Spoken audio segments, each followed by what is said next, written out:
Hola Luis, buenas noches. ¿Qué dice Hugo Montiavelis? El Enzo Pérez de La Nación Más juega en toda la cancha. Reemplaza a Diego Cabot, conduce programas. Se va a quedar con todo. No, estamos tratando se va a quedar con todo. Estamos tratando de, bueno, difícil, ¿no? Reemplazar a Diego Cabot. En instantes hablamos con él, está en Estados Unidos. Pero eso decís siempre lo mismo de todo. Decís, está en Estados Unidos, Diego. Está en Estados Unidos, Diego Cabot, siguiendo la ruta con nueva información. ¿Te acordás, Luis, tanto que hemos hablado sobre Daniel Muñoz, ¿no? El ex secretario privado de Néstor Kirchner y de Cristina Kirchner, aunque lo dicen bajito, ¿viste? Claro. Habíamos hecho... Bueno, ahora vas a presentar un informe sobre esto, ¿no? Exactamente. Pero a ver si no me olvido de los datos del expediente. A Muñoz se le atribuye haber lavado dinero en Miami en el exterior por 70 millones de dólares, más o menos. Sí, al menos, ¿no? Lo comprobado. Y en la Argentina por 130 millones de dólares. Exactamente. Y además hay más datos, Luis, porque la justicia tiene revelaciones. Vos, bueno, seguís los detalles del paso a paso. ¿Te acordás la entrevista que hicimos con Manzanares, que es un testigo, un arrepentido clave en las causas que se vienen? Vos también mencionás habitualmente lo que va a pasar en noviembre con Otesur y los Sauces, la sentencia en obra pública. Esa sentencia, si es que declaran culpable a Cristina Fernández, va a impactar en una segunda parte la ruta del dinero K, que incluye la ruta de este dinero y lavado de Daniel Muñoz y otros, ¿no? Es decir, que hay un aspecto todavía judicial... nos empezó a, sí. Hugo, y todavía no nos empezó a discutir en el juicio oral que, dicho sea de paso, doctores Daniel Obligado, Grunberg y otros, mire que los estamos mirando, ¿eh? Totalmente. Empieza en el juicio oral por la causa denominada Cuaderno de la Corrupción, ¿eh? No importan las elecciones, ¿eh? La justicia tiene que seguir, ¿no? Ahí tiene que seguir. Yo creo que la justicia tiempista está esperando ver cómo le va al sector del kirchnerismo, que todavía ostenta cierto poder. También te sigo en esto, y vos decís que es menos del que a veces se difunde, pero tienen evidentemente algunas cajas muy concretas, ANSES, PAME, IOMA, son un montón de lugares, AFIP, etcétera, etcétera. Estoy pensando en la IGJ, por ejemplo, ¿no? Lugares donde muchos dicen están trabajando con los papeles de las sociedades que todavía tienen los kirchneristas. Pero me preguntaba por el tema Moyano, ¿no? Por la amenaza de paro del salvaje Moyano. ¿Viste? Impacta, es decir, es todos contra todos en este frente, ¿no? Sí, bueno, yo creo que primero hay un gobierno a la deriva. Alberto por un lado, Cristina por el otro, muy preocupado Cristina por las causas judiciales. Yo creo que se viene una respuesta de Cristina a la alusión que hizo Alberto Fernández en Ideas sobre el tema de los negocios, de los empresarios. Y en ese contexto, Pablo Moyano avanza con prisa y sin pausa, con su lenguaje de extorsionador, con causas abiertas. Muy curioso, Pablo Moyano, porque dice, si vuelve Macri, o vuelve la oposición, nosotros podemos ir presos. Bueno, si no son culpables, no tienen por qué ir presos. Lo que pasa es que quizá, como se dice en mi barrio, no tienen, digamos, lo que tienen que tener limpio, que es otra cosa diferente. Y si hay fiscales y jueces dispuestos a investigarlo, no le va a ser tan gratuito amenazar todo el tiempo. Y estoy hablando de la causa por asociación ilícita en la que sigue procesado Pablo Moyano y en los múltiples bloqueos donde hay muchos sindicalistas vinculados directamente a Hugo Moyano que están siendo investigados por la justicia con un avance considerable en algunas causas, ¿eh? Sí, por coacción agravada en muchos casos. Y en la causa independiente, fíjate lo paradójico de la jueza Madrid, que en 2 oportunidades... Brenda Madrid. Lo beneficia justamente a Pablo Moyano, pese a que hay al menos 2 arrepentidos, Pablo Bebote Álvarez, Damián Lagarone, una cantidad de dirigentes y barrabravas del club, y resulta que Pablo Moyano sale ileso por ahora, al menos. Veremos si allí la justicia, bueno, puede rever la investigación y si efectivamente corresponde que Pablo Moyano vaya a juicio oral, como va a ir a juicio oral 10 de los involucrados en esa el fiscal Sebastián Escalera se comprometió a volver a pedir que se vaya atrás con el sobreseimiento. Claro. Lo mismo que otro fiscal está pidiendo que se vuelva para atrás con el sobreseimiento del Pata Medina. O sea, la provincia de Buenos Aires, si la gente dice, mucha gente desconfía de Comodoro Pi como imagen, bueno, ¿sabés lo que es la justicia de la provincia de Buenos Aires? Vayan a preguntar al procurador. Es mamita, pasan las operaciones de un lado y del otro. Yo concuerdo con lo que decía Naidenov en la mesa de voces. Que el país necesita un cambio económico profundo y un orden, no hay que tenerle miedo a la palabra orden, institucional de primera magnitud, porque es un descalabro. Todo es un descalabro. Ahora, ¿va a poder quien gobierna en el 2023 poner ese orden? Porque con estas amenazas, tanto de Moyano como de otros sectores, es muy difícil, ¿no? Que más allá del plan, si es de shock, si es gradual, puedan cambiar la estructura tan descojeringada que tiene la Argentina hoy, bueno, ¿no? yo creo, ahí hay que confiar en la sociedad, ¿no? Que la sociedad le ponga un límite. Y como decíamos también en voces, la oposición tiene que utilizar todos los instrumentos para ponerle freno al gobierno. Nadie nos me decía, mira, no pudieron cambiar la Corte Suprema, no pudieron poner el procurador que ellos querían. O sea que de alguna manera estamos bloqueando, pero también tienen que bloquear algún tipo de decisiones económicas que para mí son un descalabro. De cualquier manera, Hugo, sé que tenés un programón, sí, un informe espectacular, acá tenés invitados de lujo, columnistas de lujo. No tenés más que empezar con esto. Y a Diego Cabo lo saludamos la semana que viene y le decimos que no pudimos vivir sin él. Exactamente. Bueno. Ahora enseguida hablamos con Diego Cabo. Bueno, abrazo grande, buen Luis. Buen programa, Hugo. Gracias, muchas gracias. Bueno, tenemos un programón realmente, porque Diego Cabo tiene información, ahora nos vamos a comunicar con él, está en Estados Unidos. La ruta del dinero acá, o en todo caso, los bienes que Daniel Muñoz lavó, ¿a favor suyo o del kirchnerismo? ¿Pueden cambiar parte de las investigaciones judiciales en instantes? ¿Qué pasó con el censo? ¿Te acordás, no? El censo que tiene que dar datos. ¿Por qué se demora la información sobre el censo? Camila Dolafian tiene un informe espectacular sobre el tema. Carlos Clá nos va a contar el día de la deslealtad. Tiene muy buena información, te la recomiendo, y Alejandro Finocchiaro, que nos va a hablar de lo que pasa en la provincia de Buenos Aires, lo que pasa con la salud y también ¿por qué no tenemos a esta altura el censo? Tan mal actúa el Estado que ni siquiera pueden organizar y proveernos la información para saber dónde estamos parados. Pero a propósito de dónde estamos parados, hay una pregunta que surge, uno está todo el tiempo con información, y la pregunta es, del Frente de Todos al Se Van Todos, la última información sobre la partida de Mansur se suma a las últimas renuncias, ustedes recuerdan. Moroni, que no pudo modificar la cartera de trabajo, le ocuparon el ministerio en el conflicto con los neumáticos. Ustedes recuerdan, Zabaleta, los piqueteros pidiéndole respuesta y él no daba la cara.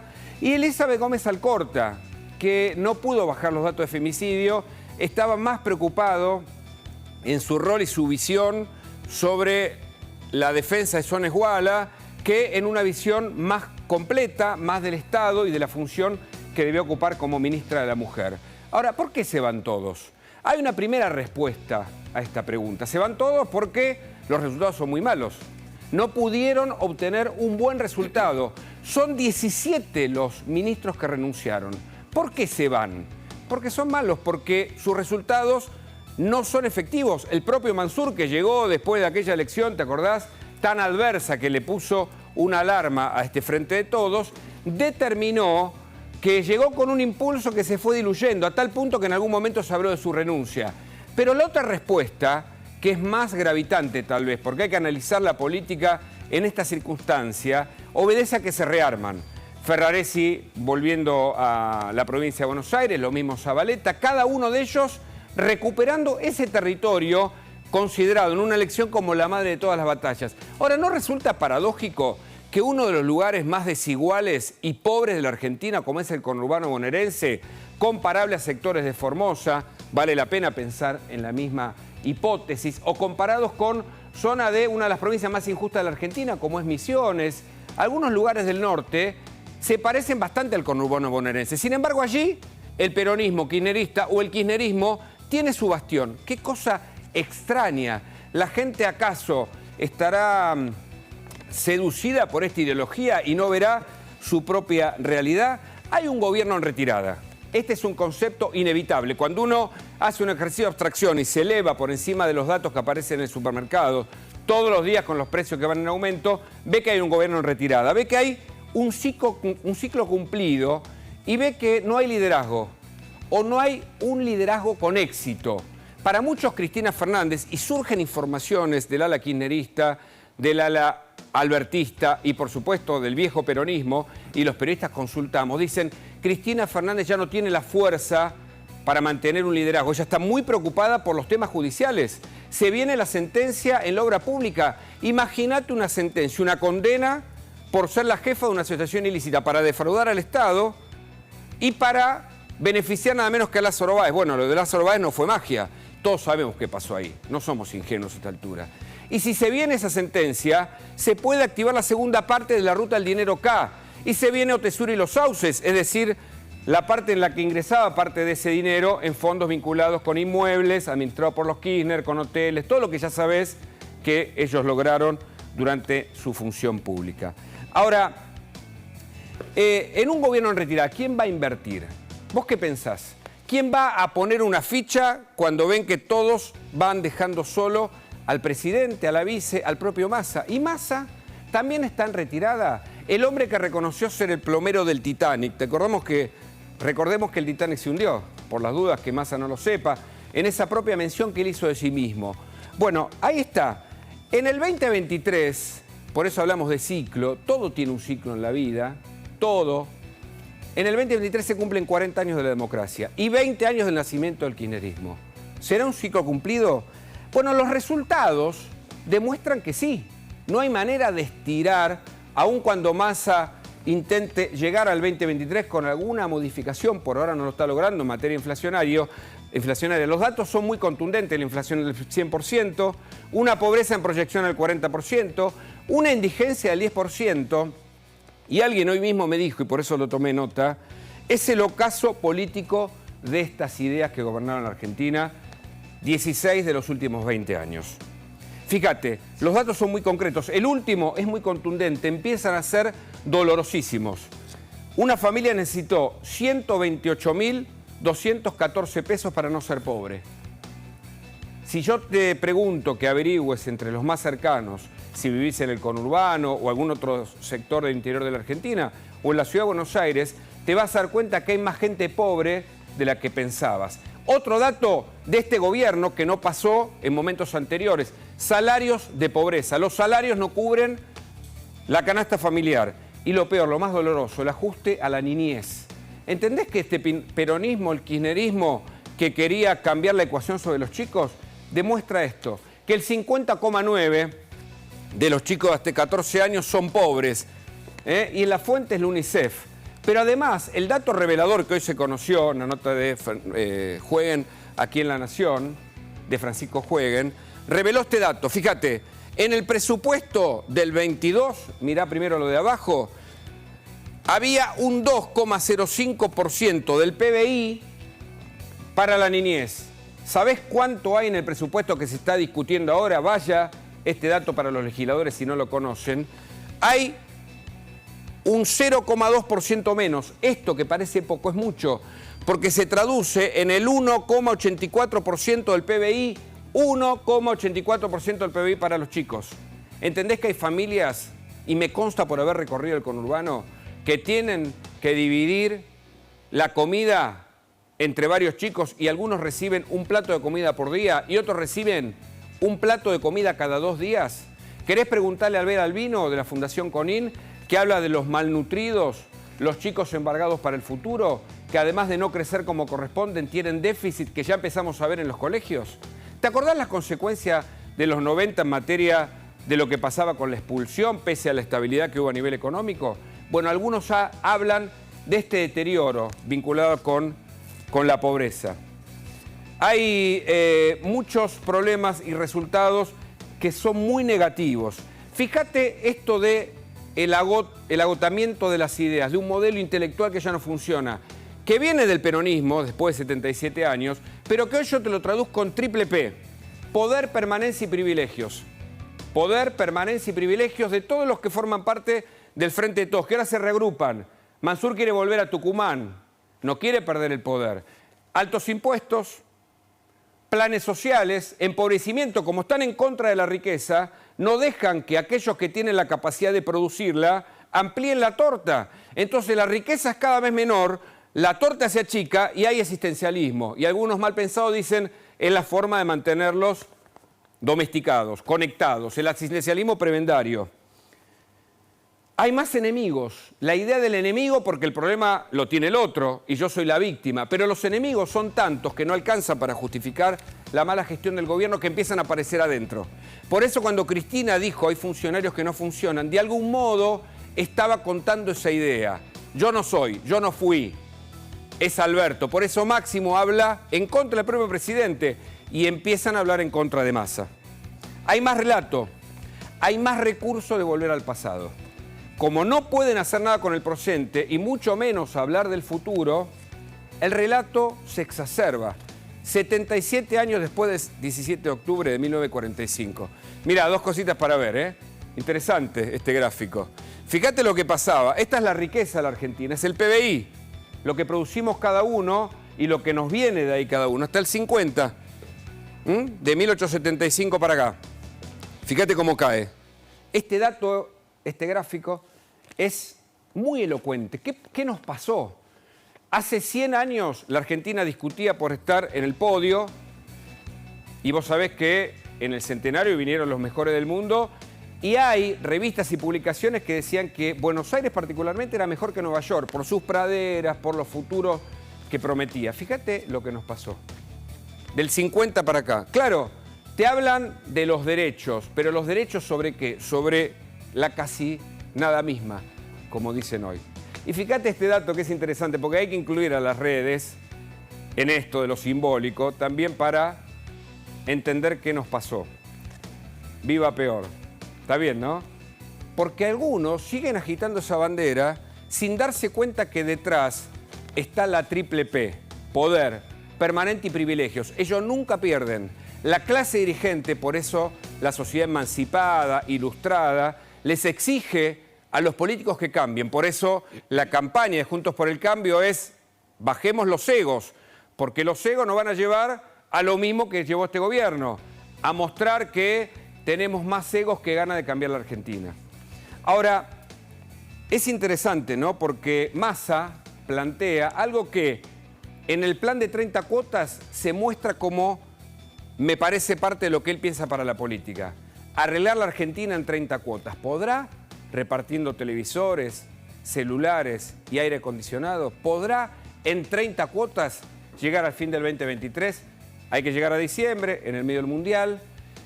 Y en el medio, además, las causas judiciales. La justicia es tiempista en la Argentina. Es una institución interesante, pensada en el marco de también la institución legislativa y el Poder Ejecutivo.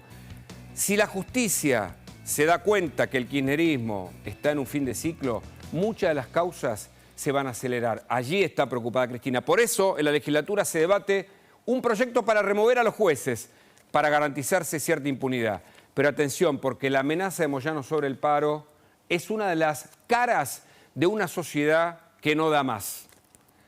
No da más, pero Alberto cuenta otra historia. Mirá. Tenemos muchas convicciones para seguir adelante y por eso seguimos adelante.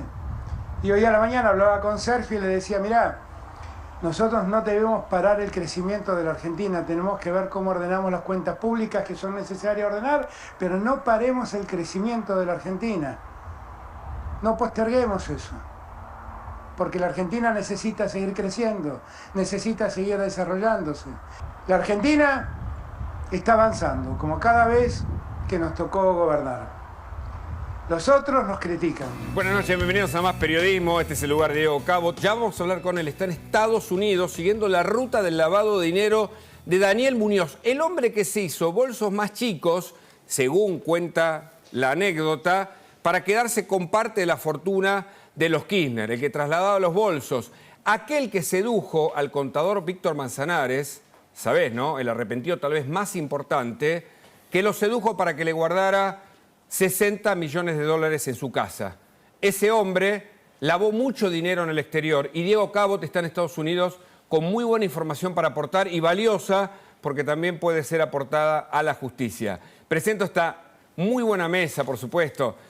compañeros Camila Dolakian, con un gran informe. Hola Camila, buenas noches. Buenas noches, Hugo, ¿cómo estás? Contanos tu informe sobre el censo, inquietante. ¿Dónde están los resultados? Es básicamente la pregunta que vamos a contestar hoy. El 18 de mayo se hizo el censo oficialmente, después de censar al 50% de la población con el censo digital. El 15 de agosto deberían haber estado los resultados preliminares. Estamos ya a 19 de octubre y los resultados no están. Vamos a contestar por qué.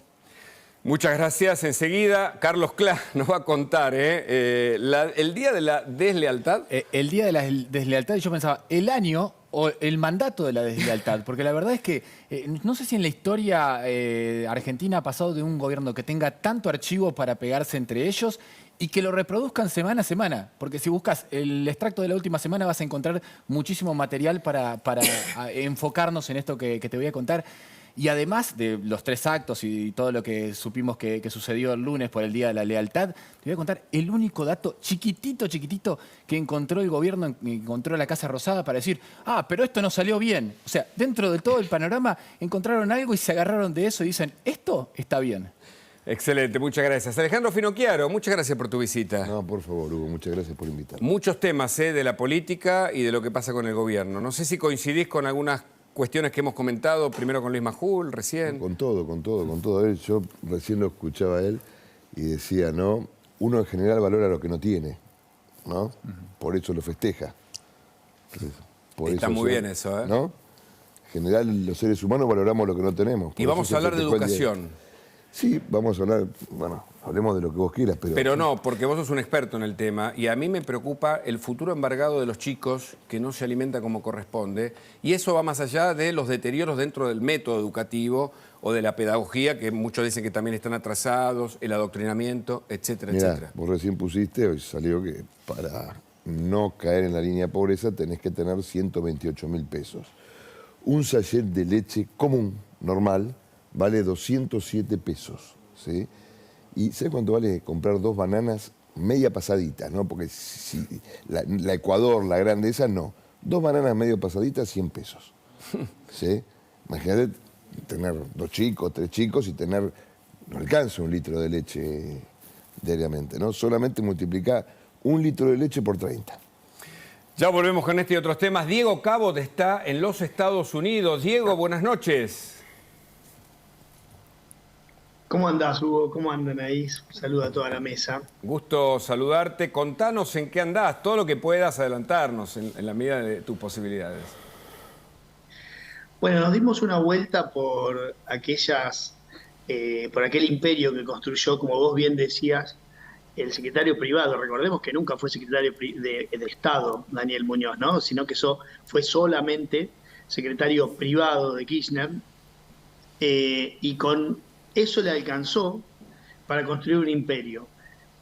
Una parte de eso se sabe, se empezó, digamos, a investigar acá en Estados Unidos y finalmente la propia justicia de Estados Unidos entregó muchísima información a la justicia argentina y seguramente hay mucho que no se sabe, ¿no? Incluso en Argentina había decenas de empresas, recuerdo algunas, por ejemplo, una empresa de transporte que era proveedora de Atucha, gran proveedora de Atucha, empresas de productos hasta de salud que se vendían en las farmacias, estacionamientos, inmuebles, de todo. Pero lo cierto es que acá en Estados Unidos invirtieron alrededor de 70 millones de dólares y lo que venimos a buscar y a recorrer y ver es cómo se invirtió, en qué se invirtió, ¿no? Y te encontrás con un Miami o con unas propiedades que realmente no se pueden creer, ¿no? Escúchame, te pongo un ejemplo. Diego, mandaste algunas imágenes y queremos comentarlas justamente porque de eso se trata. A veces la imagen ilustra más que las palabras. Contanos acá parte del informe interesantísimo que estás haciendo. Yo no sé si vos llegás a verlas también, pero ¿qué son estos lugares, Diego? Mirá, este lugar que estás viendo ahí, por ejemplo, esa torre es una de las torres más importantes que hay en la zona norte de Miami, ¿no? Miami se ha ido desarrollando, obviamente para todos lados, pero mucho para la costa norte. Esa es una torre por la cual Muñoz pagó 10,7 millones de dólares un departamento. Según lo que me dicen, esos departamentos valen el doble, al menos el doble. Ahora, estamos hablando de 2010, 2011. Por ejemplo, recién veíamos unas que tiene como unas caras, ¿no? Que es una parte en la zona muy céntrica de Miami, donde él compró 3 departamentos. Es en el Downtown, es un edificio absolutamente icónico que se llama justamente el Icon, la avenida Brickell. Después, por ejemplo, esto que estamos viendo, Sí. que vemos ahí, Sí. o que veíamos recién cuando yo caminaba por una vereda, es una de las cadenas de farmacias más importantes que hay en Estados Unidos, CVS. Ah, sí. Y Muy, muy famoso. hay un lugar a unos 10 cuadras del centro, en pleno barrio latino, ¿viste? La pequeña Habana que Sí, le claro. dicen, a esa zona. Compraron un inmueble que tiene salida a 3 calles, con una plaza de estacionamiento enorme, de esas típicas que entras en el auto y aparcás, como dicen los americanos, Sí. de aquí del sur, o estacionás, que imagino la renta que tendrá, y también alrededor de 7, 8 millones de dólares cada una de esas propiedades, ¿no? Y vinimos a mirar un poco de qué se trató aquella expansión de Muñoz, que tiene, como te diría, 3 vértices. Por un lado, ellos llegan, invierten en el centro de Miami, que es un poco más anónimo. Después se van a inversiones comerciales. Hay también 2 lotes de más de media manzana que hay bancos que están alquilados a bancos, que también ingresas en el auto, estacionás y demás. Y después hay una expansión, digamos, en la parte de la playa, y te diría que los edificios más lujosos. Claro. Más lujosos. Por ejemplo, Muñoz, si viviera, hubiese sido vecino de Messi, ¿no? Porque están Mirá. el edificio donde vendió Messi su inmueble hace muy poco, está a unos 200 o 300 metros de algunos de Muñoz, ¿no? Es realmente, Sí, impresionante. te diría como que morboso, ¿no? Diego, ¿qué pudiste saber de cómo funcionaban las transacciones? ¿Iba con parte del dinero en efectivo? Porque, bueno, Miami es un lugar de mucha inversión, la justicia norteamericana siempre está atento, pero ¿qué pudiste saber sobre esto que además a vos te gusta documentar y me imagino que podés aportar? Sí, en realidad lo que se hizo fue toda una red te diría, de sociedades muy importantes que pasaban por varios lugares. Ahí está. Algunas venía el dinero de Andorra, otras venía el dinero de Islas Vírgenes, otro venía de Bahamas. Así fueron armando una red de sociedades que una controlaba a la otra, y a partir de eso empezó a llegar el dinero.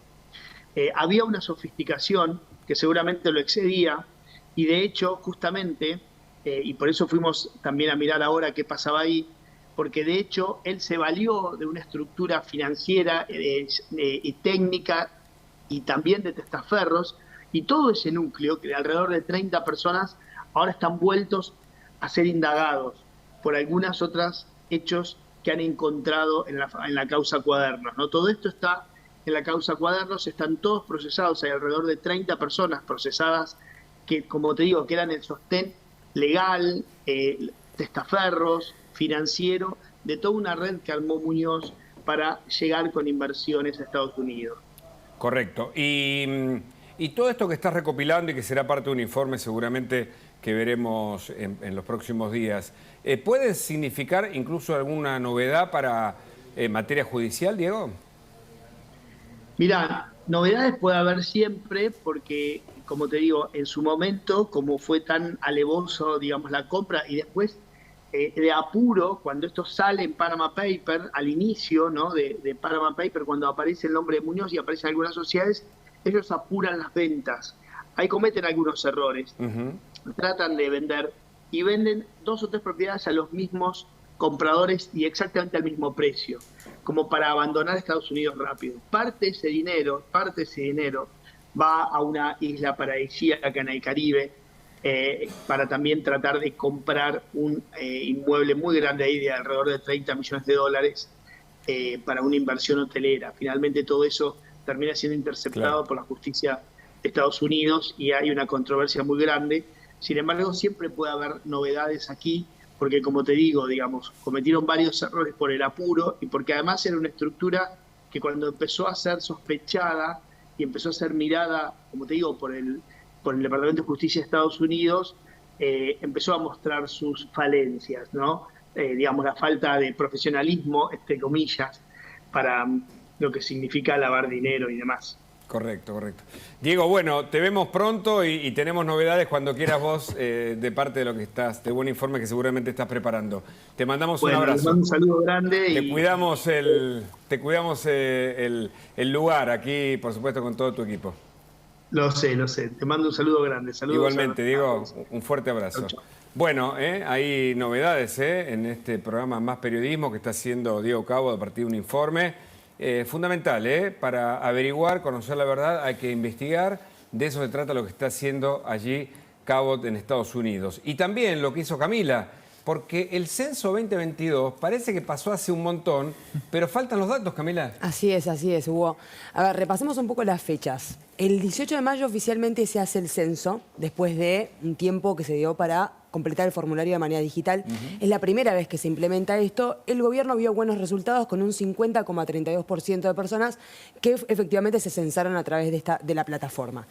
El 18 de mayo ocurrió el censo, efectivamente. Todo el resto de la población se tenía que censar en ese momento e incluso los censistas tenían que pasar a verificar cuántas personas había por hogar. 15 de agosto tendrían que haber estado los resultados provisorios. No están aún. ¿Cuándo van a estar los provisorios? Nunca. Epa. ¿Por qué? El INDEC dio a conocer, también por lo que estuve hablando en este último tiempo, que esos datos no tienen la calidad suficiente para poder ser vertidos a un informe oficial que refleje la población argentina con suficiente certidumbre. ¿Por qué? Por diversos errores que tienen que ver con errores humanos, falta de capacitación, falta de fondos, imposibilidad de cruzar los datos del censo digital con las planillas resumen que estuvieron mal completadas, mal sumadas, imposibilidad para escanearlo, una diversidad de razones por las cuales no vamos a tener los resultados provisorios. Y te sumo un dato, esos 47 millones, más de 47 millones que dieron a conocer horas después del censo, en realidad tiene que ver con una suerte de estadística, un tanteo de territorio. Pero en realidad no refleja la realidad, pueden ser más, menos 1 millón. O más todavía. Vamos a ver el informe que preparamos. Vamos a ver el informe.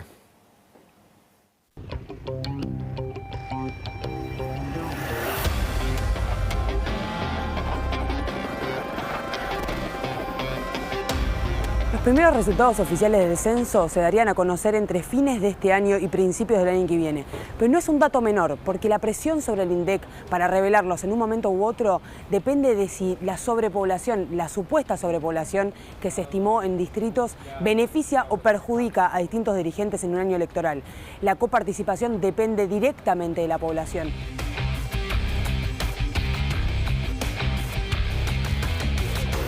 Dentro del censo, dentro de quienes fueron los censistas, ¿había organizaciones sociales? ¿Hubo involucramiento de organizaciones políticas? Sí, lo hubo, no tanto acá en 3 de febrero. Nosotros tenemos la convicción de que el Estado tiene que estar presente en los 3 niveles de gobierno. Ni organizaciones políticas, ni movimientos sociales, me parece que tienen ese rol. Por lo que vos viste, ¿había personas que estaban vinculadas políticamente, que eran militantes o algo por el estilo? Que sí me hayan contado jefas de fracciones, colegas, sí. Gente justamente que mandaban desde el gobierno, desde la intendencia, para que puedan llenar esos huecos que no había censistas que no querían ir. El censo no tiene colores políticos, no tiene ideologías. El censo es absolutamente de todas las personas que habitan el suelo argentino.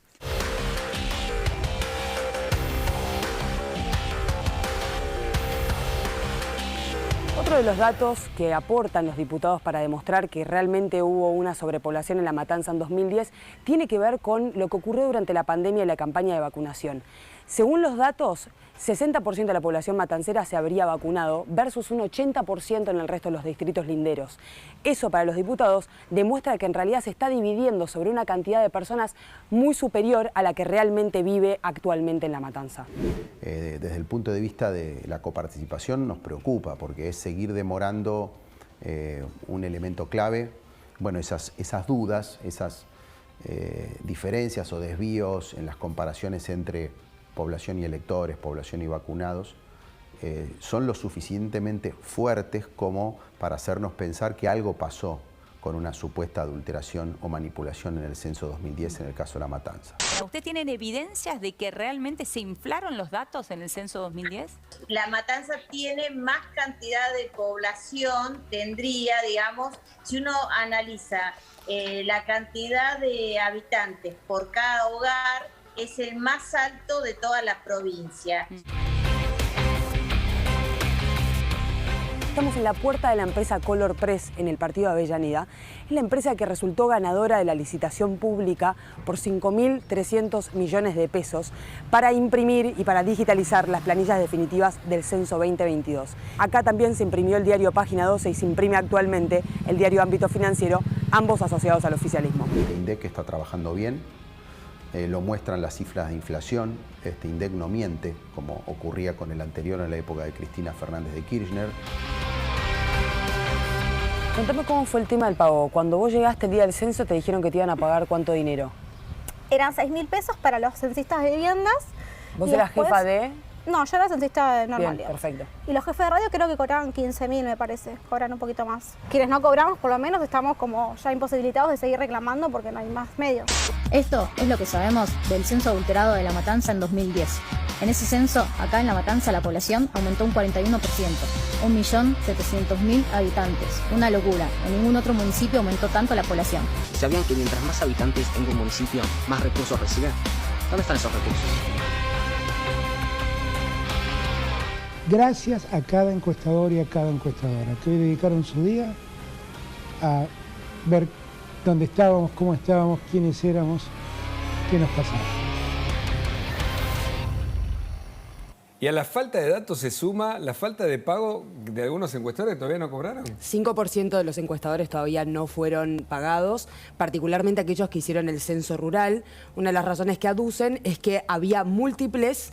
Por múltiples personas un mismo quit. Es decir, que alguien quería cobrar todo el dinero que en realidad le correspondía a distintos censistas. Esto es un poco lo que aduce el INDEC. Le sumo un dato más sobre lo que no cobraron, que pasa mucho en el interior. Pongo el caso de Santa Fe, que pasa en muchos lugares. Había intermediarios, es decir, el INDEC ponía, por ejemplo, al IPEC en Santa Fe, ¿no? Provincial que hace... El instituto, sí. El instituto provincial que hace habitualmente las encuestas y censos. Cuando la gente lo mandaba el IPEC, cuando la gente le fue a decir al IPEC, no cobré, el IPEC decía, no, pero yo no pago, paga el INDEC. O sea que no tuvieron capacidad de recurrir al INDEC desde las provincias. Entonces mucha gente en las provincias dice, yo no cobré y no tengo a quién reclamarle. Todavía más traidor, si se quiere, en este caso, para aquellas personas que iban a cobrar 6.000 pesos, estaba sacando la cuenta, 6.000 pesos en mayo eran a un dólar de 200, $30. Hoy serían $20. Claro. Ya perdieron 10 en el camino. Y no hay ninguna respuesta para compensar, digamos, la pérdida adquisitiva que tuvo lo que en realidad iban a cobrar, ¿no? No hay ninguna respuesta para eso, para los que no cobraron. Del muy buen informe de Camila surge una gran pregunta. ¿Puede pasar lo mismo que con el censo del 2010, Alejandro? Absolutamente. Mirá, 2 o 3 cosas. Una, para corroborar lo del 2010. Vos pensás que en La Matanza el padrón es de 1.100.000... Vos conocés bien La Matanza. Algo la conozco. Es 1.100.000 personas contando a los chicos de 16 años. Contra 2 millones de personas que sería, digamos, la cantidad de habitantes. Es decir que La Matanza tendría el padrón más joven de la República Argentina, porque hay 900.000 personas que tendrían menos de 15 años. Bueno, eso no existe en ninguna provincia argentina, en ningún distrito. De hecho, en el 2010... El recupero es esa semana y pico, donde el encuestador debe volver a ir, para aquel que no censó. Se hizo en la municipalidad, se descorría el Ziploc, digamos, de ahí, y se hacía a mano porque había que llegar a los 2 millones, que es lo que dice Valenzuela. 3 de febrero hubiese cobrado 700 millones de pesos más por año, La Plata 1.400 millones. Ahora es una trampa muy peligrosa. Peligrosa, pero además peligrosa porque pues, Espinosa... Si hubiese cobrado eso, sería más o menos 30.000 millones de pesos. Pero en La Matanza faltan cloacas, falta agua. Y hay un plazo fijo que tiene el dinero del municipio. Son 150 millones de dólares. ¿Por qué? O sea, es una locura que el dinero... Sí. 2.700 millones de dólares anuales según los cálculos... de pesos. De pesos anuales según los cálculos de Martín Tetas, que fue uno de los diputados que pidió informes al INDEC. 2.700 millones de pesos anuales a pesos de hoy, ¿no? No, fíjense esto. Espinosa hace todos cálculos que son tramposos, porque él divide por una cantidad, entonces dice, me falta esto, me falta el otro. Ahora él, todos los años, ejecuta menos del 60% del presupuesto. Porque lo guarda en el banco. Pero entonces, los intereses son para que después, cuando él tiene que rendir cuentas a... No, eso está... A ver, él no lo muestra porque en La Matanza no se muestra nada, pero, digamos, Falta el todo y no se muestra presupuesto nada, lo tiene que sería, ¿no? poner el día que se vota el presupuesto, entonces pone algo más o menos ahí. Si no me equivoco, es el distrito más inseguro del conurbano bonaerense. Es el más Pelea el inseguro, primer pará, punto pará, con la pará, Loma pará. de Zamora. El primer Hay punto. lugares en La Matanza que tienen una pobreza muy parecida a la de los países más pobres del mundo. Es impresionante. A países del centro africano, a países asiáticos, a países centroamericanos muy, muy pobres. Ahora, Espinosa Ese ahorra dato con no la lo pobreza conocía. de la gente. Sí. ¿Sí? ¿Cómo, Por cómo? ejemplo, Espinosa ahorra sobre la pobreza de la gente. ¿Qué puede pasar en este censo? Yo coincido con Valenzuela. Digamos, el problema del director del INDEC es que se dejó ganar por el kirchnerismo y por la política del kirchnerismo. ¿Cómo es esto? Los censistas son docentes, estudiantes, empleados municipales, pero, digamos, básicamente se estructura a través del sistema educativo de las jefaturas regionales y distritales porque es un sistema que está muy bien hecho, ¿no es cierto? Jerárquico. Sí. Ahora, en La Matanza, por ejemplo, ¿sabe cómo se llama la agrupación que controla esa jefatura? La Néstor Carlos, de Baradel. Ahora, ¿recuerdan ustedes, antes del censo, una foto famosa entre Espinosa y Baradel? Le voy a decir dos cosas. Después de esa foto famosa, ¿sí?, se especula con que Espinosa le va a dar más. Y Baradel le ganó a Del Pla, cosa que no hacía un montón de años. ¿Vos hablás entonces de algún tipo de acuerdo Baradel-Espinosa? Obviamente. Ida y vuelta. Pero obviamente. Sí, y sumo un dato importante. Esta es la primera vez que un censo se hace con más de un 50% de los censistas población civil, digamos. Siempre se hacía con militares y con el equipo docente. Este censo, y particularmente en La Matanza, Alejandro, corregime si me equivoco, hubo gran parte de una población civil. Es decir, mucho militante, mucho traído por la agrupación política. Del municipio. ¿Por qué? Claro, repartido entre los municipios. Porque en general van los docentes, todo, y lo que te hace el municipio te dice, bueno, yo hablo con la gente, por ejemplo, de una villa, de un barrio popular, te garantizo el ingreso. No, esta vez fueron directamente ellos, por eso tenemos esa duda. Y te digo otra cosa. Ustedes pueden poner en Google Maps ahora, por ejemplo, barrio Santa Rita en González Catán, 400 familias, no existe. Claro. Entonces, como no existe barrio de 400 familias, ¿cuántas personas puede tener un barrio de 400 familias? 10.000, 20.000, 30.000, 100.000, no existe. Todos los barrios nuevos que se hicieron a la vera del río Matanza, por ejemplo, ¿cuánta gente hay ahí? 100.000, 200.000, 300.000, ¿Y ahí no llegó? No importa si... A ver, ahí van los empleados municipales, que son los que cobran el sueldo de Espinosa. O sea, el número puede ser cualquiera. El número puede ser cualquiera, perdón. Y un censo no es contar gente. Un censo es saber cuántos somos, qué necesidades tenemos, qué nos hace falta para progresar. Porque entonces me entero, por ejemplo, de que a una persona le falta cloaca, o le falta agua corriente, o está por abajo de la línea de pobreza. Ahora, Alejandro, te hago una pregunta clave, porque este dato es importante para entender cuál es el impacto de que se conozcan o no se conozcan los datos provisorios. No es lo mismo que se conozcan este año que el año que viene. ¿Me equivoco teniendo en cuenta el año electoral? No te equivocas, porque además... Explica por qué no. No, lo estuvimos hablando antes y le tengo que dar el crédito a Camila, que coincidimos en que si lo doy este año, la coparticipación se calcula sobre una base. Claro. Si lo doy el que viene, como decía mi abuela, anda a cantar la magoya. Ahora, esto que pasa en La Matanza, ¿puede pasar en otros distritos? Y si finalmente ocurre en otros distritos, estamos, digamos, navegando encima de la mentira. Al chamullo que nos cuentan, ¿no? Por ejemplo, Ferraresi, como intendente de La Matanza, no es Churchill al lado de Espinosa. Digamos, están cortados por la misma tijera, son de la misma calaña. Pero ¿no se supone que el INDEC había recobrado la credibilidad que perdió en los primeros años? Por eso digo, es que yo a Marco Lavagna, yo creo que el instrumento está bien hecho, nosotros lo citamos en diputados. Sí, pero ¿cómo se operacionaliza? O sea, el instrumento, claro. El método es bueno, ¿no? O sea, todo en teoría está bien, pero en la práctica si lo hacen... Bueno, el tema es saber si hubo ingenuidad o hubo complicidad. No, es que justamente lo que me mencionan fuentes privadas e incluso fuentes oficiales de diversos lugares es que el censo 2022 va a revelar que hubo una tergiversación de la población, no solamente en La Matanza, sino incluso en provincias. Con lo cual, por eso tiene tanto impacto cuando se va a dar a conocer, porque seguimos con un sistema de repartición secundaria de la coparticipación que tiene base en la población, y el año que viene es año electoral y año de ajuste. Pero por eso no están los datos. A ver, Yo fui ministro de Educación y me tocó hacer 3 de los 4 operativos Aprender. Nosotros los datos del Aprender los teníamos programados para finales de marzo. Y la secretaria de Estado, que dependía de mí, Elena Duro, los dio siempre en la fecha establecida. Nunca especulamos con que, espera un poquito, que el presidente va a anunciar esto. No. Salían y salían. Y a ustedes, los periodistas, les consta que salían y salían.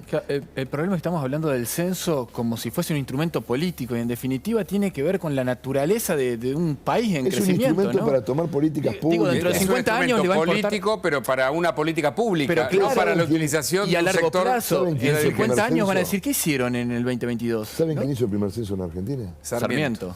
Claro. Un estadista. 1870. 70, pues Sarmiento fue presidente de 1868 a 1874. Más, si no me equivoco, fue uno de los primeros censos del mundo. Porque Sarmiento y demostró que la Argentina tenía la menor cantidad de analfabetos del resto de la región y de países de Europa. Es decir, ¿qué nos pasó? Claro.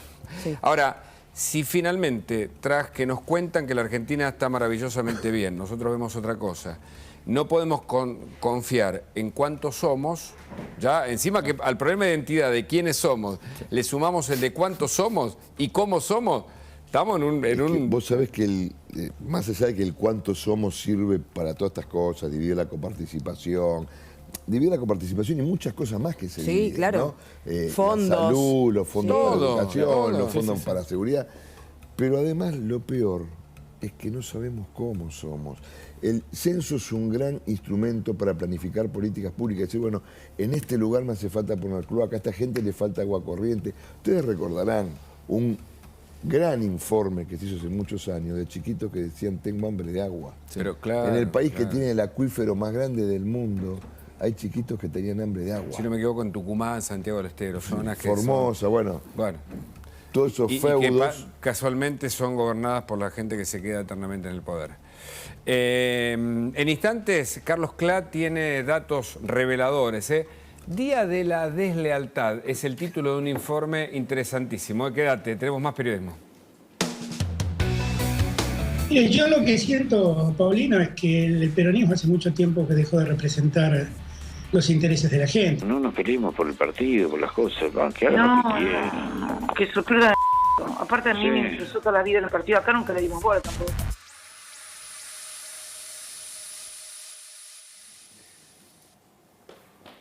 El día de la deslealtad, Carlos bueno, Clá. Vos me vas a decir, pero ese archivo es de 2015, en el caso de Alberto, en el 2019. ¿Qué pasa con la coherencia?